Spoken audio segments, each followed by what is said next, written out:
kiddos. So the quote is, "My teachers had labeled me as nerdy and weird. Frankly, I prefer the official diagnosis." And yes, I think that it's so common, especially when we have high functioning kiddos or kiddos who are exposed to, let's say, non-protected environments. They might hear so many demeaning names about of themselves. Weird being, I guess, the nicer, but stupid, and very other horrible words that they should not be hearing. So I think hearing this was one of the main reasons why we decided to come up with this talk today and open this forum for everybody. So one of the main reasons that parents hesitate when trying to introduce his or her child to an autism diagnosis is because they fear that maybe they won't understand what it is. They won't understand the word autism.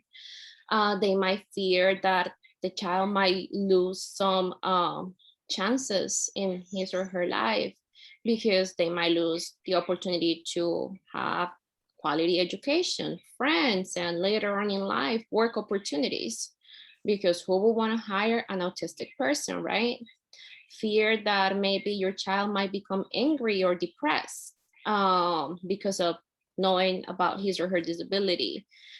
You as a parent might also fear that your child will use the disability as an excuse to not do a lot of things. Or maybe just a fear that your child might feel as a complete failure, and and they will have no hope in life. So I think that as a parent, these are the main reasons why it's hard to come up and say, yes, I need to talk to my child and explain to him what's going on. On the other hand, it's so important to actually talk about it. And now I think you guys, you parents, are so lucky that there is research and there are adult autistics who can tell us what was their experience. So 10 years ago, parents didn't have that opportunity. There was not much research done on the matter. And there were few autistic adults out there sharing what it was like to live with autism. Now we have research and we have what they say. So the reasons why you should actually talk to your child about his or her diagnosis is so they don't perceive themselves as a disappointment to the family, because sometimes they have relatives and close relatives, cousins, or even brothers or sisters who are best in school, who are best best athletes, and then they are struggling with school, they are struggling with extracurricular activities. So they just perceive themselves as a disappointment. And that's not fair to them. Then also another reason why you should share this is because your child might come to a wrong conclusion because he is taken to so many doctors, taken to so many therapists, but doesn't really understand what are those therapies and what are all those doctors for. So they might really think that they're sick. They have something really, really bad. Something really bad is going on with them. And most of all, because autism is part of who they are. So, and it is not likely to change. Autism will be part of their lives forever. Of course, it is, they could improve so much. They could become fully part of society, 100%, but still autism is something that is part of who they are, and they should not be ashamed of who they are. Now I want to give the word to Federica, so she can tell you a little bit about what research says in regards to when is the right time to talk about a diagnosis, because yes, there is a better time. It doesn't mean that that if it didn't happen there, it cannot happen later on. But yes, there is an age that is mostly that it'll be easier for the child to digest all that information. Fede, Yeah, up to you. yeah, and also easier for the parents, I would say. Okay, yeah. I would like to talk with you about two main aspects that are when to introduce your child about his or her diagnosis and how to do it. And yeah, let's start with when. And the literature, scientific literature, tell us that between the ages of 6 and 8, two main changes occur in your children. And the first one is a cognitive change that has to do with some brain areas, frontal one, that has to do with special skills, social skills, and metacognitive skills. And these areas during this period between 6 and 8 years old significantly develop. And the second change is an environmental change. That is the fact that your children are entering, or they are attending primary school. And primary school is a very special place where number of social interaction, but also social comparison, academic comparison increases. And if we consider these two changes together, we see that probably your children during this period may start noticing something strange or some differences between them and other children. And of course, they may start asking questions. And I'm thinking about a sentence by Carol Gray, who is a very famous writer. She wrote many books about autism and mainly about social stories. And she said that when a child is ready for asking questions, maybe is also ready for get the answer. And so think about it, because according to me, but also to many of my colleagues, these years, primary school years, are a good moment to starting face this topic with your children. And now I would like to go to consider how to do it. And I would say that you parents will be talking with your children. We are talking about autistic children, but remember, first of all, we are talking to children. And for this reason, it's very important for you to use very simple words with them. Simple, but I would say also precise words. And this means that, for example, we are talking about autism. And what is autism? Is not a disease. You are not sick. Autism is a condition. And so, very clear and very precise words. I agree. I think it's explaining from the very beginning that it is not a disease, that physically there is nothing wrong with them. Right there, I think you could just reduce a whole bunch of anxiety that could come from like an unknown word, right? Yes, of course. And so, it's very important to communicate in a clear way.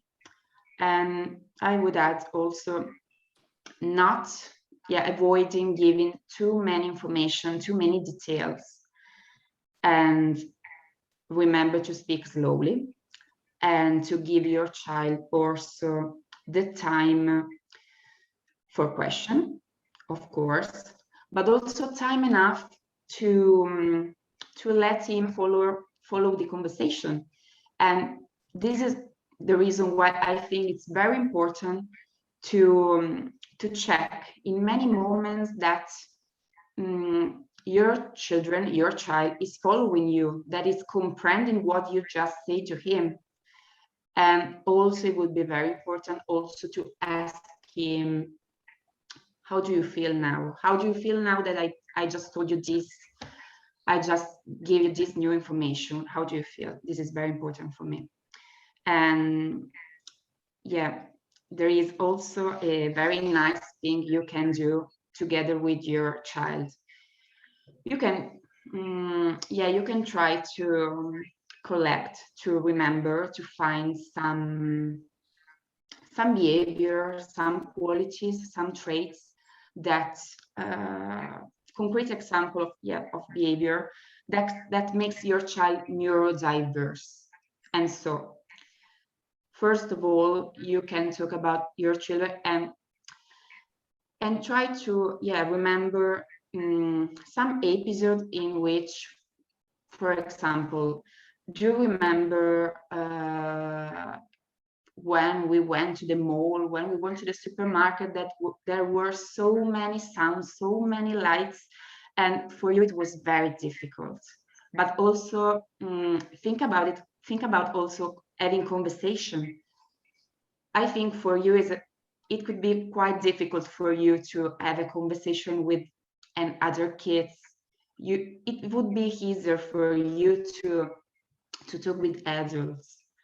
And yeah, many other children as you has the same difficulties. And this is because of autism. But yeah, this is the point. You are autistic, but there are many other children who are autistic. Adults one, there is an entire community. And so stress out this concept, because your child should not feel he is alone. He is not alone. There is an entire community. And at the same time, of course, you're autistic, but yeah, remember your child that is also a common, boring human being. He is yeah, is very sensible to some sounds, and many of his behavior are not so common between other children, but he has two eyes, one mouth, one belly, and is, yeah, his favorite food, his favorite songs, of course. And so, yeah, let me conclude to say that for me and for Alejandra, it's very important to stress out that differences and diversities are not limits. They are strength. And yeah, we are all different, and differences make us unique. And of course, also your children are unique for their differences, I think. Absolutely. I so agree with you. Letting them understand that, yes, they do have differences to their peers in the class, for example, but that, yeah, they all have two ears, they all have two eyes, they all eat, it's like, yes, you're different in certain ways, but just the same in certain others, just like everybody. That's so important. And one point that you touched, Federica, and that I would like to emphasize is in making community. Go out there, meet other autistic kids, because other parents, other families. It's good for the parents and it's good for the child, because he or she, they all need to understand that it's not only them, that it's lots of kiddos out there, that he is not the only one. I think try to once they get to understand that, no, it's not only me, it's so many more people, it'll be easier for them to digest the information. So making community, that's Yeah, so sorry. important. That's why Sorry. when my kiddos say, oh, we're going to do an activity, yes, go out, get outside of the school, get outside, get together, build community. That's one of my main things. But then what happened with those kids, and I'm sure a lot of moms have asked, like, oh, I've tried to like share the information and have told them, and maybe they have went and have done the list of the things that they're different and that they're the same like others, but they just don't seem to understand much. Yes, that's something that can happen. Most of our kiddos have certain linguistic limits and difficulties, so abstract concepts can be difficult for them. And what's autism? What's that? It's it's abstract, it's in the air, and they're also different. So yes, one of the things that has, it's evidence-based and has always worked is using visuals. Okay, so there are tons of videos, and they're age appropriate, and you will be able to access them once that we send out the form, a little get together of what we talked today, and I'll send out those links. That one is like a Sesame Street one for the very little ones. The other one is like a cartoon superhero autistic with different, trying to explain the different characteristics. So maybe seeing it from the outside, seeing it from somebody else, from a cartoon, a character, could help them resemble themselves. So that might be a nice strategy to use with them.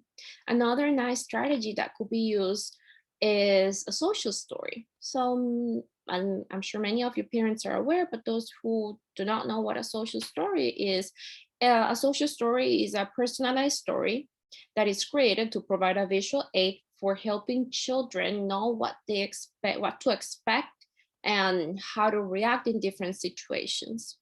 There are not so many available out there. I am actively working with an Italian writer, Agnese Bizzarri. She's an amazing writer, and she's helping me build a social story to use once you want to have a talk with your child, to help illustrate and help use visual aids in order to make the autism word more concrete. So stay tuned, parents, because that's coming soon. That might be another tool. So my advice is try to make something abstract into concrete. How can you make it concrete? Modeling, pictures, videos, stories, all those are concrete things for kiddos. So that's my best advice for you. And of course, sometimes it is necessary to involve a therapist. Sometimes it's necessary to involve an outside person to help you and guide you through what's the best tool to use with your child. And then what we don't want to hear, but it is reality. Some kiddos do not react well once you tell them, and once you say, okay, this is what you have autism. So what can we do when that happens? And I'll let Federica talk a little bit about it.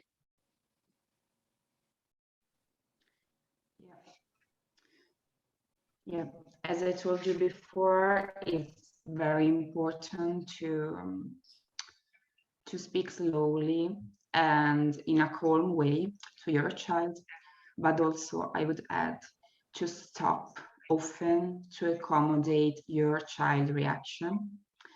And yeah, what about reaction? Reactions could range from the strongest emotional reaction to total avoidance.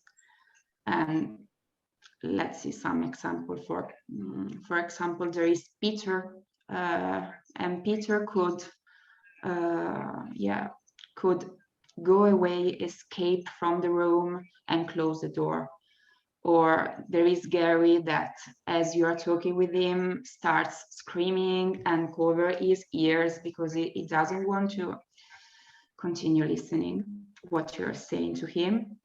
And then we could have also somebody like Juliet that in the very beginning, she seemed interested in what you are trying to explain to her, but then she suddenly starts crying. And at that point, you don't know what to do. But I think that these are examples of possible reaction, and the point for me is that we should respect each reaction, each single reaction, and leave your child free to continue talking about this, to face again this topic in other moments, in which they feel more ready, they feel better. Of course, this is very important. But let me say also this thing. that usually children are very interested when you are presenting to them issues that concerns them.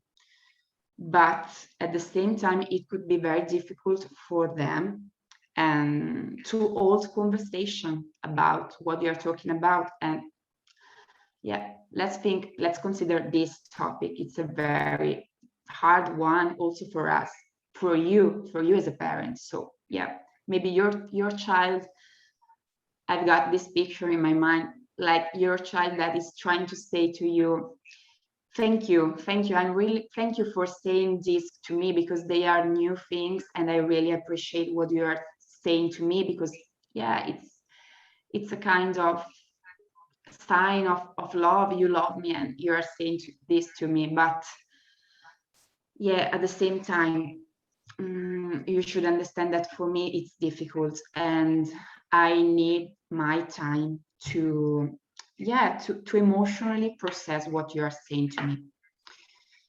And yeah, maybe I would like to end says that from the moment that you introduce autism to your child, autism will remain a constant in your life, in your family, but yeah, a constant presence, I would say, but not a static one, but a dynamical one, because of course your child is going to change, but you, of course, as a parent, as a human being, we all are going to change.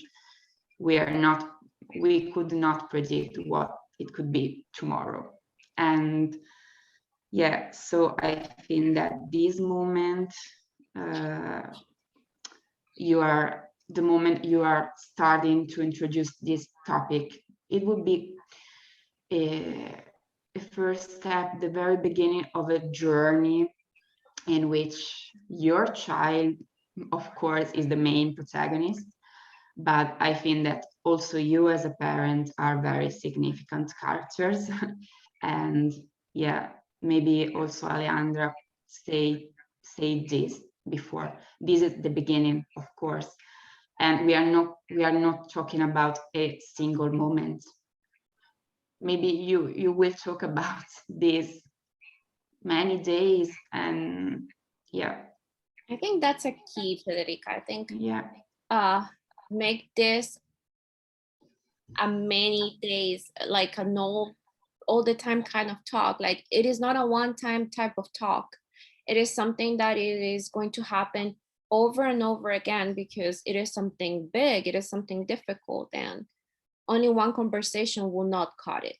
So try to make this a something that's normal, nothing to be scared to talk. And don't be scared if your child reacts badly to it. Don't be scared to talk again about it. Don't be scared to try to touch the point again, because that's what he or she needs. He needs time to process the information. Then maybe once he processes the first information, then he's ready for a little bit more information, and a little bit at the time. So at the end, he can, maybe if he's able to express how his feelings are, then keep talking about it. But it is, and as Federica said, this is dynamic. We are human beings. We're all dynamic. So we're evolving and moving, and new thoughts are gonna come to your child's head every time. So it's important to leave an open channel of communication. I think that's the main thing that we want to let everybody here know. And to recapitulate about everything we said today, because maybe we said a lot of information. Yes, it is a scary topic. It is hard. And one of the main prerequisites is that you parents are ready for the talk. You should all have had digested the information, the diagnosis, and the difficulties, the everyday life. It's hard. So you as a parent should be okay with it. So that's number one. Number two, yes, there are so many things that could happen, but research says it's best to do it and don't do it. And also research says that it is best to do it between the ages of 6 and 8, or in general during elementary years.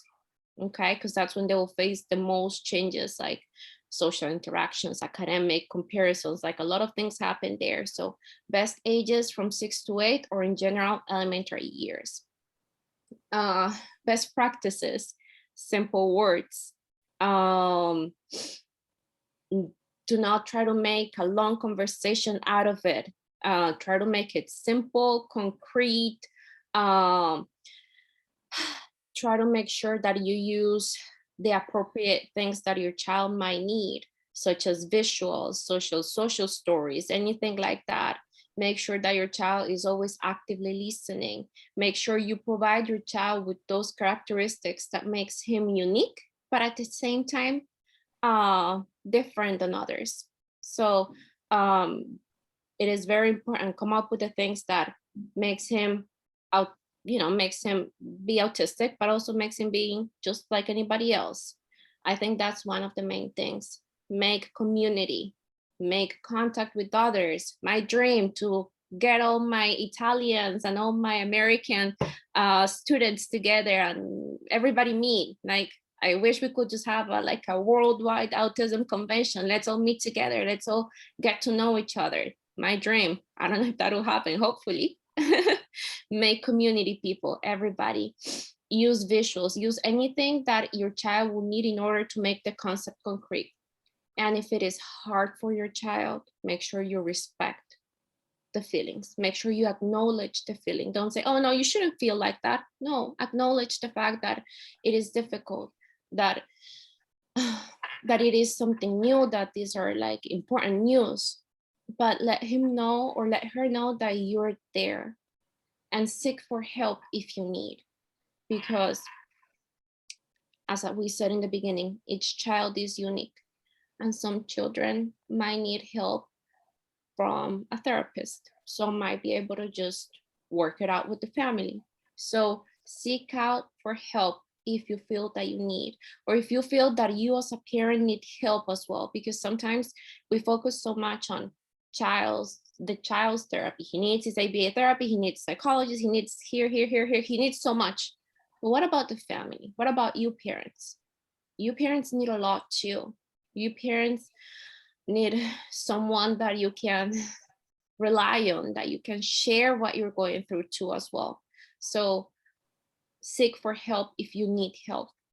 Also, you will see when we send out the written material, we want to recommend 2 very nice books if you would like to get some more information, because I think information is power. So the more you read, the more you know about it, the more prepared you're going to be for that day. Okay, so we're suggesting 2 very nice books: Talking with Your Child About Their Autism Diagnosis, A Guide for Parents, and the other one, the name is a little weird, but it's a very nice book, Freaks, Geeks, and Asperger's Syndrome. So I really hope everybody enjoyed. I hope we were clear, and I hope at least that we left the thought right here of, okay, it's something I need to do, it's something I need to start preparing for, or it's something I try to do, I did already, didn't work, so let me try it again, because as we said, it's not a one-time thing.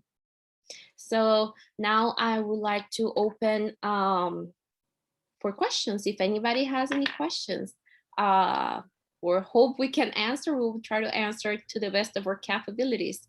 So I would like to open the mics and see if anybody has any questions. You can go on reactions if you're on Zoom. Go on reactions, and then it says raise hand. So from there we can take your questions if there are not other questions right here on the chat. Thank you, Ale. Thank you, Fede. We have a couple of comments on the chat that you may want to address from Maria Ardianitias and Arelis. Yes. Okay. Thank you, Maria, for your comment. Let me read it. Hi, Alejandra. I agree with you. I already told Abby that he has autism. He most likely understands and recognizes some habits like stimming weird habits. Yes, he is ready. He is in that age group. He is, haven't seen him in years. I think I was his first ABA supervise her, and we started very young.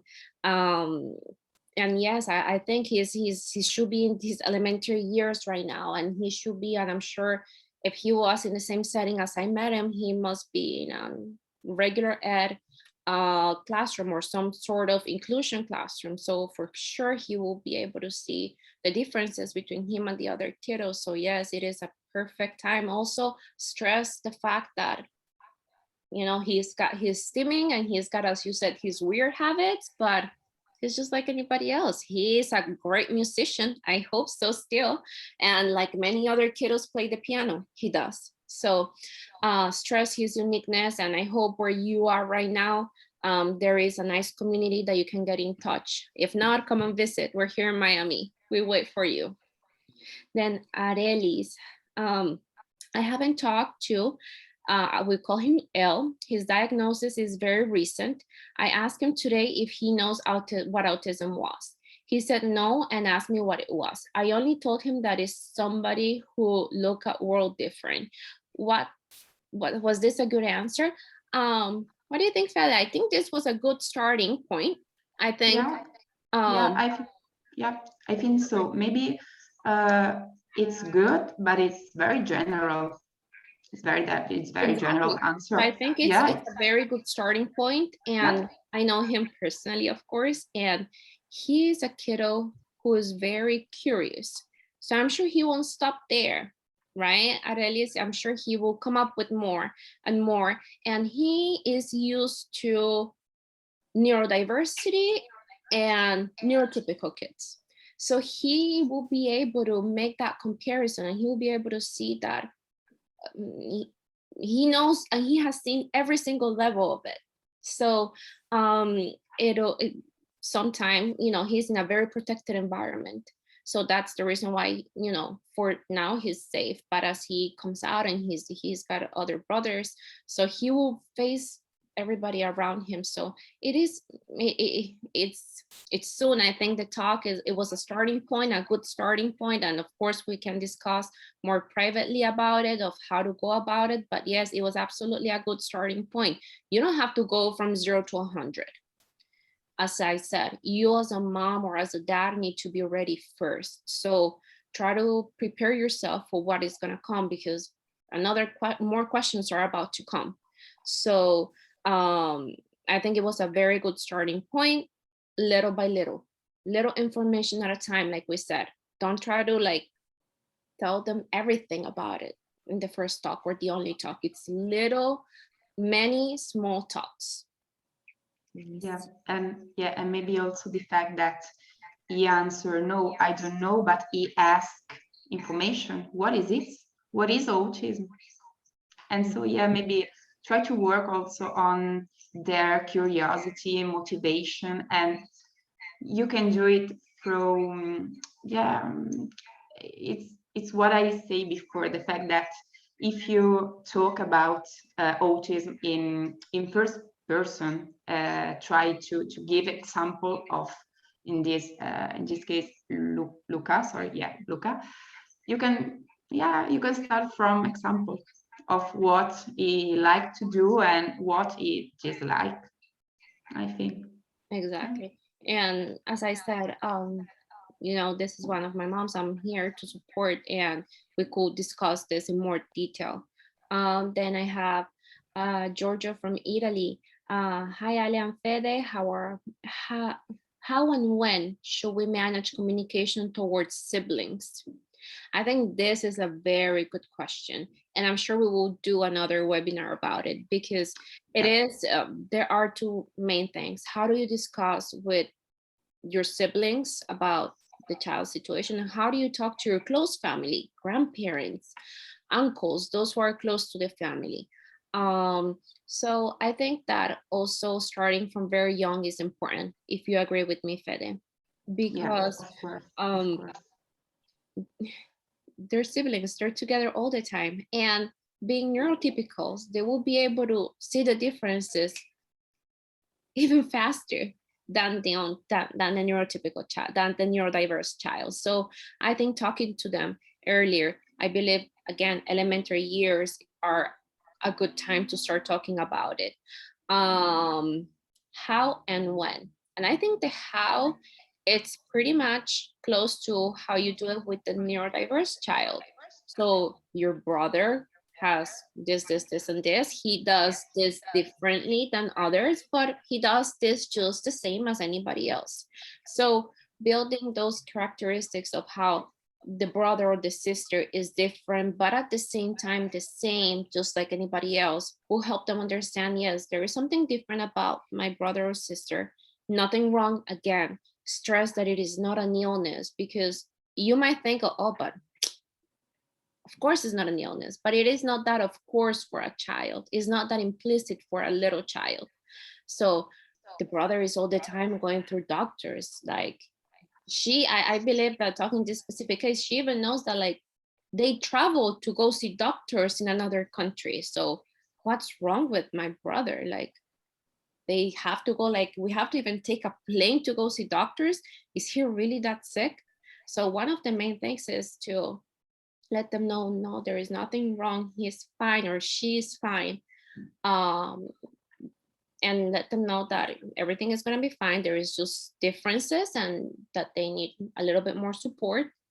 And, you know, as they grow in life, they will come to a realization that, yes, mommy and daddy needed it to spend more time with the brother or the sister because he or she needed it a little bit more. And again, one of those little videos that I will send out, I think are very appropriate also for siblings, for them to understand. I will reach out to you directly to let you know exactly which video I think it'll be. I think it'll be good for the sibling to watch. Do you have anything to add, Fede? Yeah, I would add two things. One very important thing is, yeah, when we fear something, we can be afraid of something, but our fear for something that is unknown, that we don't know what is it, is even worse, is much a strongest fear than something that, yeah, you can face. And so, yeah, this is the first reason why I think that we need to talk about this. I was thinking about the picture in Harry Potter, colui che non può essere nominato, the fact that Voldemort has no name, and this increases the fear in he himself. Okay, and that's a nice comparison, yeah. And then, yeah, then maybe another thing that would be very important for me to discuss is also the fact that siblings, parents, granddad, but also schoolmates.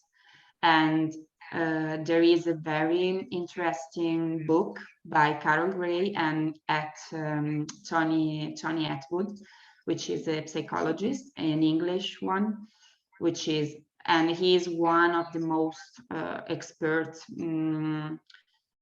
psychologists in Asperger's syndrome. And there is this book which is about an intervention for schoolmates. Yeah, let's take a classroom in which there is an autistic child, and they show this protocol in that do many works, many also how to say, many I guess. role playing, and the child, the autistic child, something in some occasions sometimes is present in the class while they are talking about autism, because for him, yeah, it's interesting, we can talk about this, and it could be very useful for mates, and of course for your child, first person, because it would Maybe be we can very introduce, maybe we can add this book. You know, I know that we have some very technical moms here who have been receiving therapy, have been, you know, going through therapy for a long time and have learned a lot. So maybe we could introduce this book. Ciao, ciao Bella. Maybe we could introduce this book So it is a little technical, but for those very technical moms, I think it'll be a good tool to use. You know, it's not the same, but it is very relatable. How do you introduce the word autism into a classroom might become a similar way of how do we do it for siblings. Anybody else has any questions? I don't see any more here in our chat. So if you feel that you have a question and then you want to raise your hand.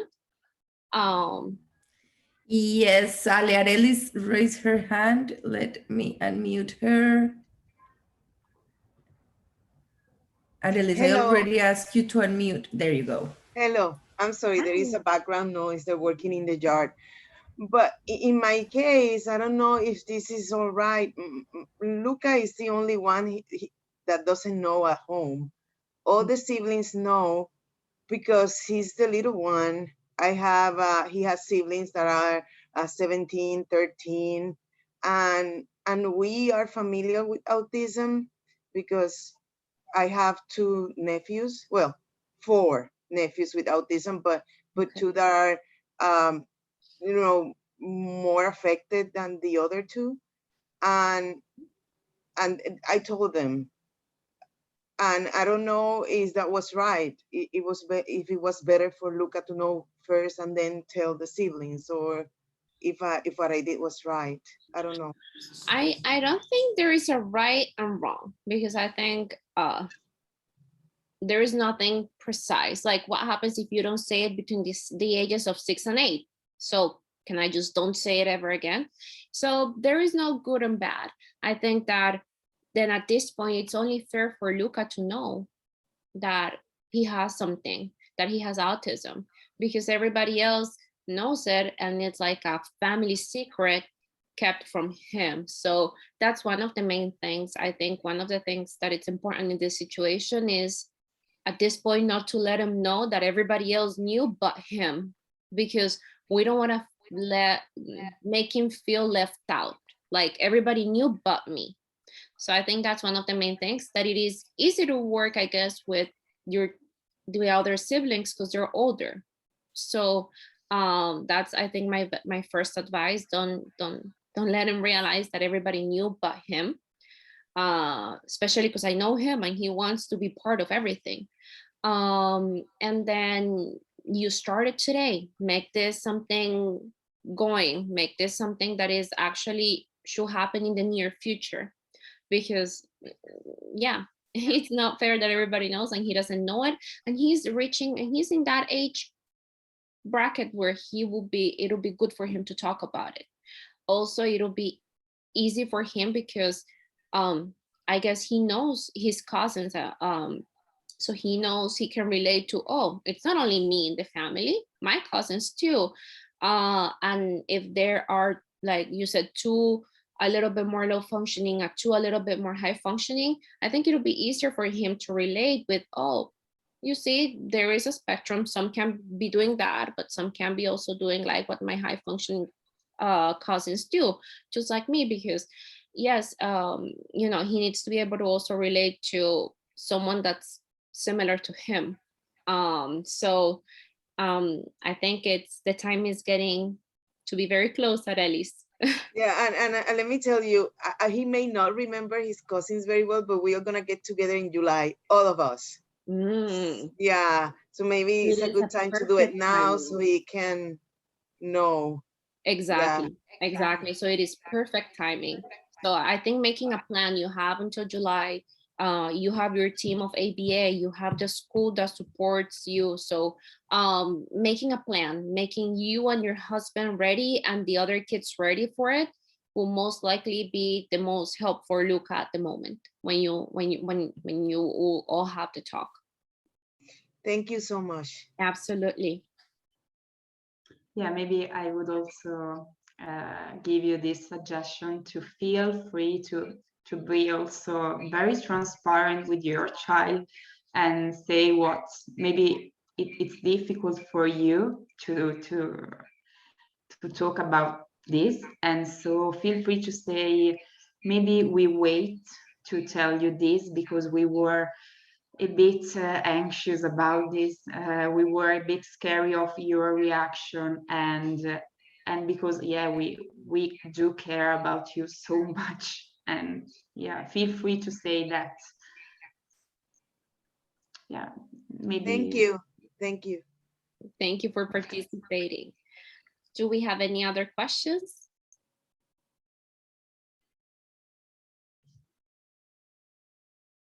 Nope. I don't see any It hands. seems like we don't. So everyone, thank you so much for being here today. I hope that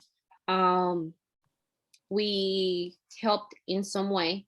I hope that we can all get to, you know, embrace autism and help your child embrace it too, because it is not something to be ashamed of. It is not something to hide. There's nothing wrong with it. It is just something different. And that's, I guess, the main goal here is to just let your child know that he or she is special in any way that he is. Thank you everybody for participating. Thank you, Federica, for being here today. Thank you, everyone. Thanks, everyone. From everywhere. I guess we have Americas, Asia, and Europe all together here today. Thank you everyone for taking the time, and you're all great parents. And it's not being an easy path, but I think having the tools will make it a little easier. Thank you, everybody. Bye-bye.